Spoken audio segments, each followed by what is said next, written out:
आज हम लोग पढ़ेंगे why power sharing is desirable. Topic का नाम है why power sharing is desirable. अच्छा, टॉपिक ना एक प्रकार से क्वेश्चन के रूप में है। आपसे पूछा जा रहा है कि पावर शेयरिंग डिजायरेबल क्यों है, यानी कि पावर शेयरिंग जरूरी क्यों है, इंपॉर्टेंट क्यों है, बताइए।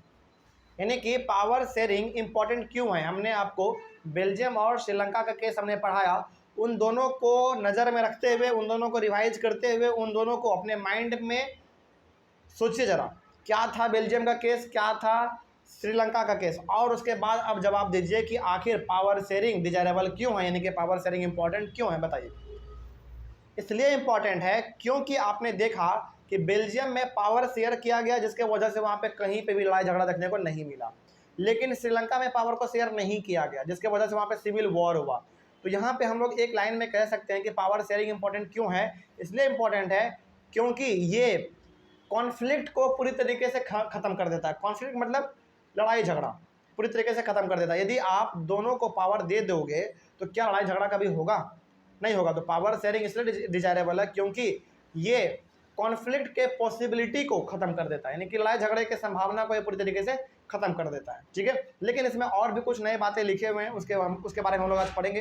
तो सबसे पहला पॉइंट यहाँ पे लिखा हुआ है, power sharing is desirable because of two reasons, prudential and moral. यानी कि यहाँ पे ना, अब आप एनसीईआरटी बुक को पलट के देखेंगे तो आपको दो वर्ड मिलेगा। पहला मिलेगा प्रूडेंशियल और दूसरा मिलेगा मोरल। तो प्रूडेंशियल और मोरल, इन दोनों के वजह से हमारा पावर शेयरिंग डिजायरेबल है, यानी कि इंपॉर्टेंट है। लेकिन सर ये प्रूडेंशियल क्या है, मोरल क्या है, ये हम लोगों को मालूम चलेगा अब, देखिए। लेकिन यहाँ तक तो आपको मालूम चलेगा कि पावर शेयरिंग इंपॉर्टेंट क्यों है ना। लेकिन प्रूडेंशियल क्या है और मोरल क्या है, इसके बारे में देखिए, क्योंकि इसके बारे में पूछा जाता है एग्जाम में। ठीक है, देखिए पहला यहाँ पे लिखा हुआ प्रूडेंशियल के बारे में, prudential reasons emphasise that power sharing will bring out better outcome. देखिए, प्रूडेंशियल का मतलब होता है कि पावर्स को इस प्रकार से शेयर करो, समझिएगा जरा ध्यान से। प्रूडेंशियल में और मोरल में कन्फ्यूजन रहता है बच्चों को, तो बड़ा एकदम ध्यान से समझिए। प्रूडेंशियल का मतलब है कि पावर को इस तरीके से शेयर करो डेमोक्रेसी के अंदर कि उसका रिजल्ट हमको अच्छा मिले। मतलब कि अच्छा, आपने देखा बेल्जियम वाला केस, बेल्जियम में पावर को शेयर किया गया स्टेट गवर्नमेंट और कम्युनिटी गवर्नमेंट में, जिसके वजह से वहाँ पे हमको एक अच्छा रिजल्ट देखने को मिला, है ना। तो प्रूडेंशियल रीजन का मतलब यहाँ पे होता है कि भाई पावर को इस तरीके से शेयर करो कि उसका रिजल्ट हमको बहुत ही अच्छा मिले। ठीक है, ये प्रूडेंशियल का मतलब होता है। आगे, power sharing is good because it helps to reduce the possibility of conflict between social group. बिल्कुल सही बात है। पावर शेयरिंग इसलिए गुड है, यानी कि पावर शेयरिंग इसलिए अच्छा है क्योंकि ये लड़ाई झगड़े के संभावना को खत्म कर देता है पूरी तरीके से। कोई दिक्कत इसमें? मतलब कि मान लीजिए कि दो कम्युनिटी के बीच में लड़ाई झगड़ा होना है, दोनों के बीच में कुछ कुछ पावर अपना दे दो, दोनों नहीं लड़ेगा, दोनों सुख शांति से रहेगा अपना। और ये आपको कहाँ पे देखने को मिला? बेल्जियम में देखने को मिला। ठीक है, आगे देखते हैं और क्या लिखा हुआ है प्रूडेंशियल में। प्रूडेंशियल में दो पॉइंट और लिखा हुआ है। पहला है यहाँ पे, social conflict often leads to violence and political instability, so power sharing a good way to ensure the stability of political order. देखिए, कभी कभी क्या होता है ना, जब समाज में लड़ाई झगड़ा होता है तो इसके वजह से ना बहुत हद तक समाज में इनस्टेबिलिटी बना हुआ रहता है। मतलब यहाँ पे हो गया कि मान लीजिए कि आपके मोहल्ले में ही दो घर के बीच में लड़ाई झगड़ा हो जाता है, तो क्या उन दोनों घर के बीच में फिर बात बोली होता है, बोलचाल होता है? हाँ, मान लीजिए कि 2 साल के बाद 3 साल के बाद बात हो जाता है, लेकिन आप देखेंगे कि 2-3 साल के अंदर वो दूसरे का चेहरा भी देखना पसंद नहीं करता है ना। इसका मतलब यहाँ पे ये हो गया कि समाज में जब लड़ाई झगड़ा होता है, समाज में जब एक प्रकार से कह सकते हैं कि कॉन्फ्लिक्ट होता है, तो यहाँ पे तरीके से इंस्टेबिलिटी बन जाता है, लोग एक दूसरे को देखना पसंद नहीं करते हैं। लेकिन यदि यहीं पे पावर शेयर कर दिया जाए, जैसे मान लीजिए, सपोज कीजिए कि मोहल्ले में ना एक रोड के लिए लड़ाई हो रहा है। ठीक है, कि भाई रोड पे हम पार्किंग करेंगे, रोड पे हम पार्किंग करेंगे, दोनों दोनों घर वाला आदमी लड़ रहा है पूरा अपना। लेकिन यदि दोनों को आधा आधा जगह दे दिया जाए तो क्या दोनों में से कोई भी लड़ेगा?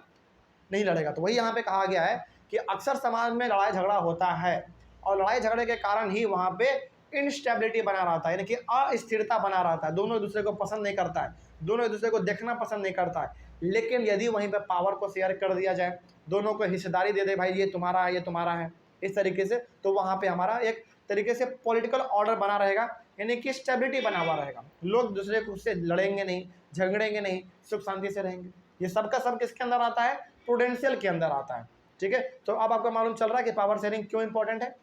चलिए आगे बढ़ते हैं। फिर उसके बाद देखो और पॉइंट इसमें लिखा हुआ है, imposing the will of majority community over minority may look like an attractive option in the short run, but in the long run it undermines the unity of the nation। देखिए, जब majority लोग minority पे अपना दबदबा दिखाने लगते हैं ना, मतलब कि हमने आपको एग्जांपल यहाँ पे दिया था इंडिया का, इंडिया के एग्जांपल के तौर पे आप इसको ऐसे समझिए, इंडिया में सबसे ज़्यादा मेजॉरिटी में हिंदू लोग हैं, ठीक है, सबसे ज़्यादा माइनॉरिटी में क्रिश्चियन लोग हैं।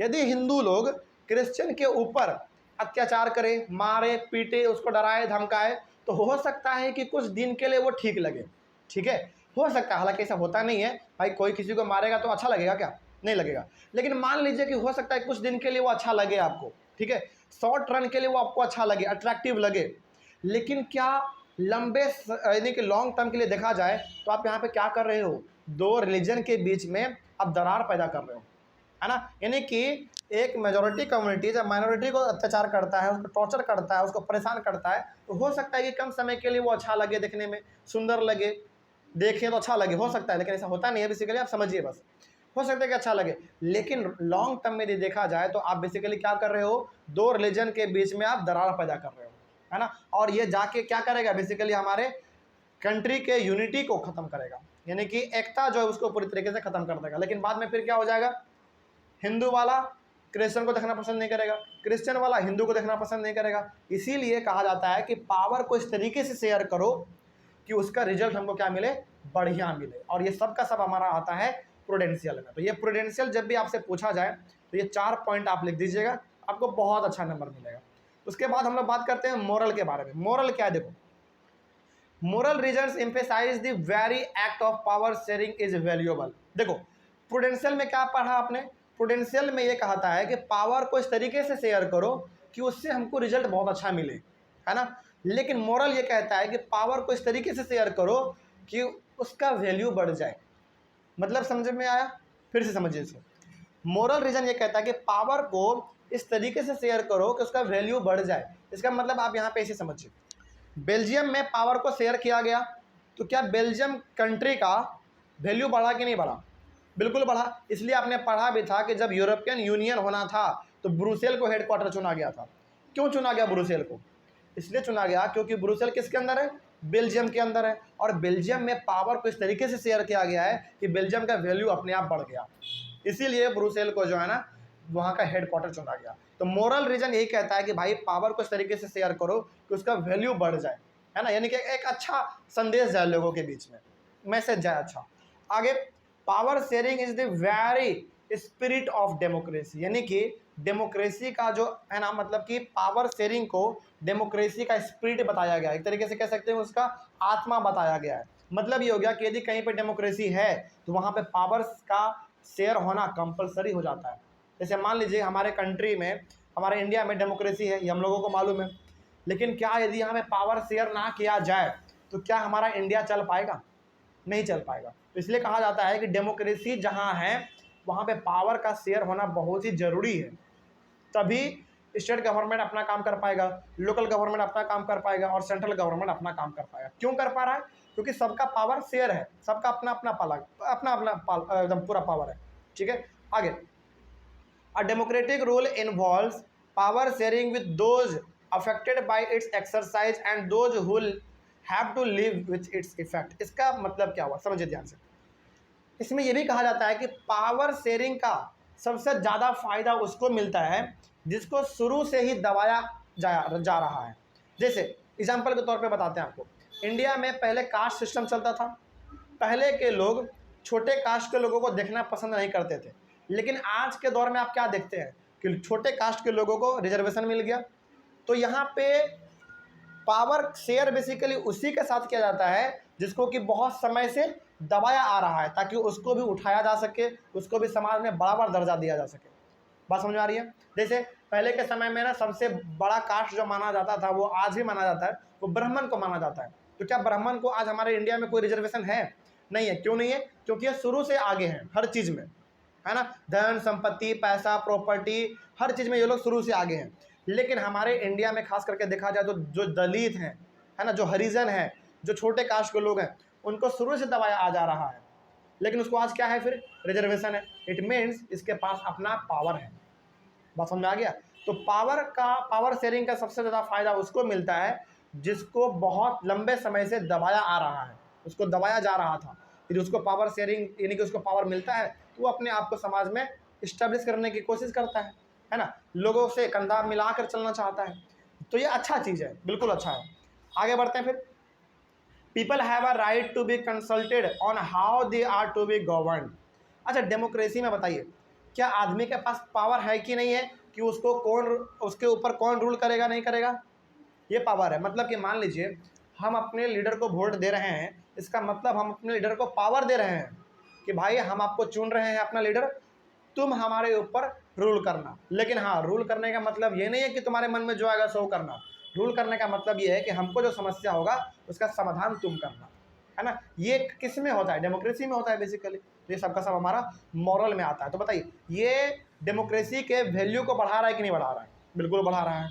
आगे लास्ट पॉइंट है, a legitimate government is one where citizens can participate in the working of the system.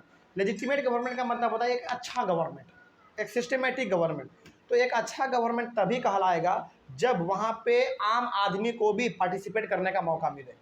जैसे सपोज कीजिए, क्या चुनाव में, हमारे इंडिया में चुनाव में क्या केवल अमीर आदमी ही खड़े हो सकते हैं? नहीं, गरीब आदमी भी खड़ा होता है। तो यहाँ पे बेसिकली हमारा इंडिया में एक कैसा गवर्नमेंट है? लेजिटिमेट गवर्नमेंट है, एक अच्छा गवर्नमेंट है। मतलब कि यहाँ पे हर किसी को बराबर मौका मिलता है ना, सिस्टम में पार्टिसिपेट करने का। सिस्टम में पार्टिसिपेट करने का मतलब क्या? यहाँ पे गवर्नमेंट में पार्टिसिपेट करने का। ठीक है, कोई दिक्कत इसमें? तो यही था हमारा मॉरल रीजन और प्रूडेंशियल रीजन। तो इन्हीं दोनों रीजन के वजह से हमारा पावर शेयरिंग जो है वो इंपॉर्टेंट है, डिजायरेबल है।